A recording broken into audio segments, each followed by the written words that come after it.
إلى كل من مات له قريب أو حبيب. هل الموت شر؟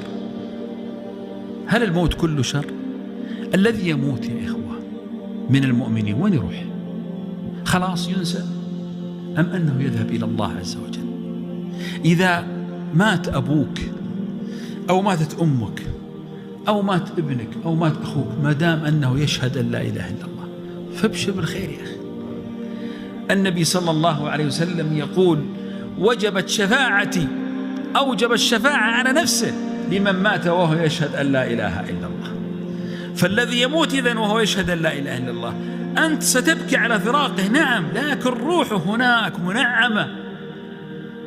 فلذلك الموت ليس كل شر، الموت قد يكون هو الخير لهذا المريض الذي كان يتألم بين يديك. الطفل أحيانا قد يبتليه الله بالموت رحمة بوالديه كما فعل موسى مع الخضر.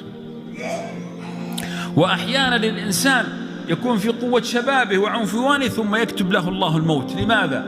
الله يعلم وأنتم لا تعلمون. لا عسى أن تكرهوا شيئا ويجعل الله فيه خيرا كثيرا. خلونا أعطيكم قصة أسلي فيها كل صاحب أو كل إنسان مات له حبيب. هذا رجل اسمه أبو الحسن التهامي. أبو الحسن التهامي رجل بلغ 80 من عمره تقريبا ولم ينجب الأبناء، وبعد أن بلغ من الكبر عتيا رزقه الله بابن. تعرفون الإنسان لما يكون كبير في السن ومحروم من أولاد ثم يرزق بطفل سيتعلق فيه تعلق شديد. وفعلا أحب هذا الغلام، أحبه حتى صار هذا الغلام يعني عمره 2 أو ما يقاربها، خلاص في قمة الحب وقمة تعلق الأب بابنه. مات هذا الابن بين يديه فحزن حزنا شديدا، وكتب مرثية من أعظم وأجمل مراثي العرب، واقرؤوها واسمعوها طويلة، يقول فيها: حكم المنية في البرية جاري، ما هذه الدنيا بدار قرار، بين يرى الإنسان فيها مخبرا حتى يرى خبرا من الأخبار، طبعت على كدر وأنت تريدها صفو من الأقذاء والأكدار، ومكلف الأيام ضد طباعها متطلب في الماء جذوة نار. يعني يقول اللي يبغى الدنيا صافية مثل الذي يبحث عن النار في وسط البحر. قصيدة طويلة ابحثوا عنها واقرؤوها واسمعوها. المهم ما الشاهد؟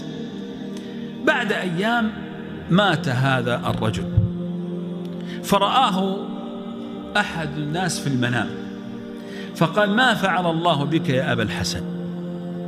فقال: غفر لي وأدخلني الجنة. قال: بماذا؟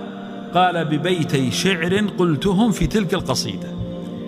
ما هما البيتان؟